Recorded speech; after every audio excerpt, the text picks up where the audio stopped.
네, 유평 시간입니다. 유명한 사람의 글이나 평론을 소개하는 오늘 유명한 사람은 FN투데이의 인세영 기자죠. 발행인이기도 한데요.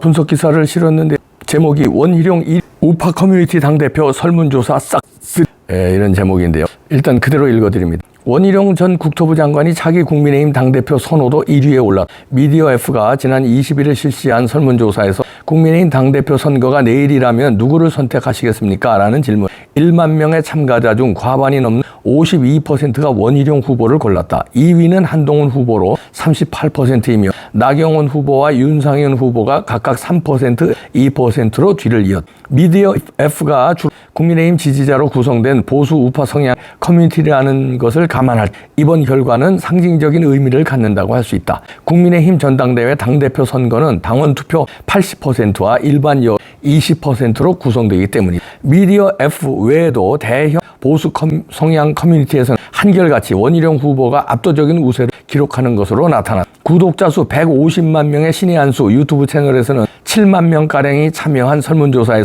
원희룡 후보가 무려 60%를 나타냈다. 또한 구독자 수 90만 명의 이봉규 TV에서는 무려 9만 명이 참여해서 60%가 원희룡 후보를 선택하고 있다. 이런 짧지만 강력한 분석인데요. 그러니까 보수 성향의 커뮤니티 세 군데 설문조사에서 압도적으로 원희룡 후보가 한동훈 후보를 이기는 것으로 나타났는데, 특히 이봉규 TV엔 9만 명 이상, 지금 10만 명 가까이 됐는데 더블 스코어를 기록했습니다. 한동훈보다 원희룡이 더블 스코어를 이기는 것으로. 그리고 신의 한 수에서도 막 표 차이로 원희룡이 이기는 거고. 이게 이제 이 세 개의 채널만 이렇게 분석했는데 대부분 다른 채널도 비슷할 거예요. 우파 채널에 한해서. 그러면 국민의힘 당대표 선거는 우파 당원들이 80%고 일반 여론조사 20%이기 때문에 일반 여론에서 혹시 역선택이 있을지 몰라도 당원 투표가 80%이기 때문에 원희룡이 상당히 유리해지는 거 아닌가, 이런 분위기네요. 이거는 모르겠는데요, 게임이. 그렇다고 해서 원희룡이 압도적으로 이긴다, 이렇게는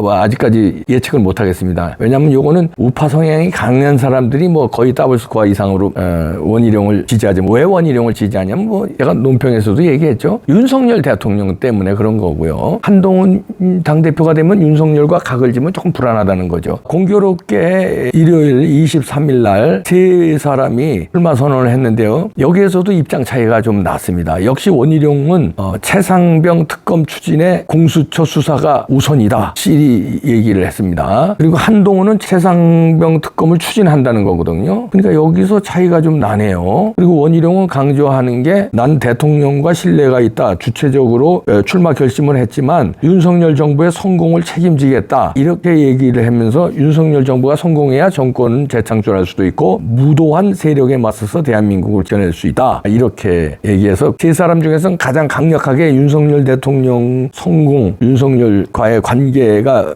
밀착돼 있음을 보여주는 출마 기자회견이었고요. 그리고 이제 한동훈은 윤석열 대통령과의 관계 이런 것보다 오히려 약간 민심을 거스를 수 없다, 이걸 강조합니다. 그럼 마치 윤석열 대통령이 좀 민심을 거스른다고 이렇게 보는 거죠. 그러면서 당대표가 되면 최상병 특검법을 발의하겠다고 나왔어요. 야, 이게 많은 보수 유권자들 당대표 선거에서 돌아서지 않을까 생각되는데요. 최상병 특검법을 발의한다는 거는 윤석열 대통령을 겨냥한다는 걸로 또 볼 수 있거든요. 왜냐하면 결국은 최상병 특검법은 누구를 잡기 위한 거냐면 윤석열 대통령 잡기 위한 거예요.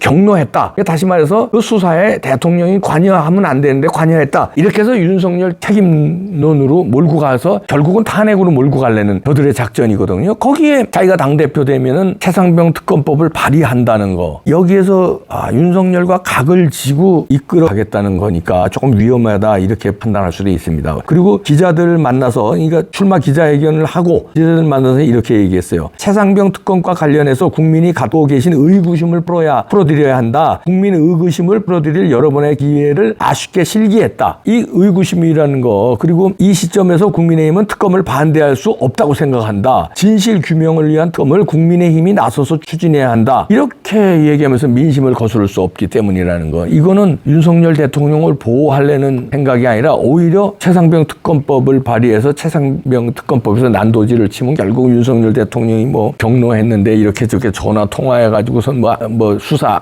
뭐 외압이 있었다 이렇게 결론을 내리는 거에 말하자면 한 표를 던져준 셈이 되니까 국민의힘 당대표가 돼서 그런 식으로 나가면은 곤란하죠. 저희 이봉규 TV에 그 고정으로 나오는 서정욱 변호사도 한동훈 후보를 그전에는 밀었었어요. 밀다가 최상병 특검법을 어떻게 그 입장을 설명하는지를 보고 결정한다고 그랬거든요. 근데 이런 식으로 하면은 서정욱 변호사조차도 한동훈을 지지하지 않을 수 있습니다. 최상병 특검법 발의한다면은 서정욱도 돌아설 가능성이 있고요. 그 다음에 왜 이봉규 TV에서도 얘기했거든요. 서정욱 변호사가 중립을 지키되 일단 이 당대표 선거에 최상병 특검법을 어떻게 처리하는지를 보고 결정하겠다 그랬거든요. 근데 최상병 특검법을 발의한다 이러면 한동훈하고는 결이 같을 수가 없죠. 서정욱 변호사 제가 너무 잘 아는데. 그 다음에 나경원 의원은 또 당권 도전하면서 이런 얘기를 합니다. 다음 대선을 불출마하겠다. 보수 재집권 해내겠다. 나름대로의 이제 그 스탠스를 취한 것 같은데 어차피 나경원 의원은 대선은 어렵죠. 그거를 이제 뭐 본인도 안다 이렇게 해보지만 이제 당을 잘 관리해서 정권 재창출을 하겠다. 나름대로의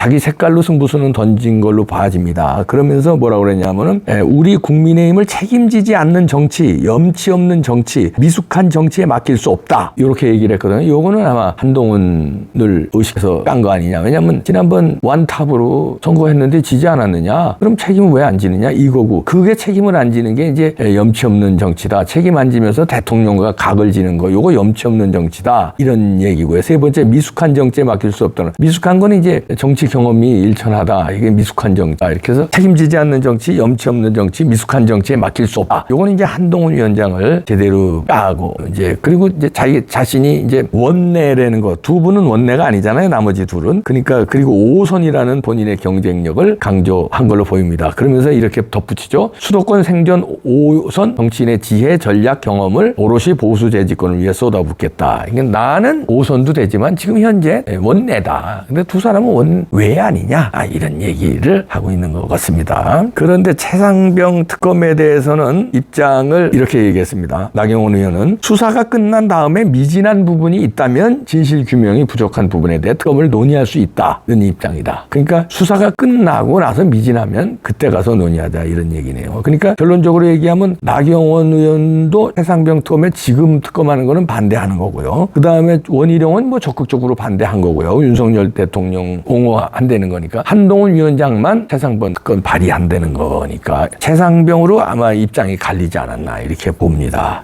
참 간날 1시에 이렇게 출마 선언을 했거든요. 세 사람이 1시간 간격으로 했는데 여기서 다른 것보다도 최상병 특검으로 일단 선이 갈리고 그다음에 가장 강력하게 윤석열 정부의 성공을 바라는 사람은 역시 우리가 예상했던 대로 원희룡이었다는 얘기고요. 그래서 인세영 기자의 그 분석대로 우파 커뮤니티 당대표 설문조사 싹쓸이에서 원희룡이 1위를 한 게 이런 거다 이런 얘기죠. 이런 우파 커뮤니티 설문조사는 이봉규 TV도 그렇지만 출마 선언하기 전에 설문조사한 거거든요. 신의 한수도 그렇고 미디어 F도 그렇고 그랬는데 출마 선언한 다음에 이 설문조사를 아마 더 벌어지지 않을까. 왜냐하면 최상병 특검에 대해서 보수 우파들한테 실망을 줬기 때문에 아마 더 벌어지지 않을까 생각됩니다.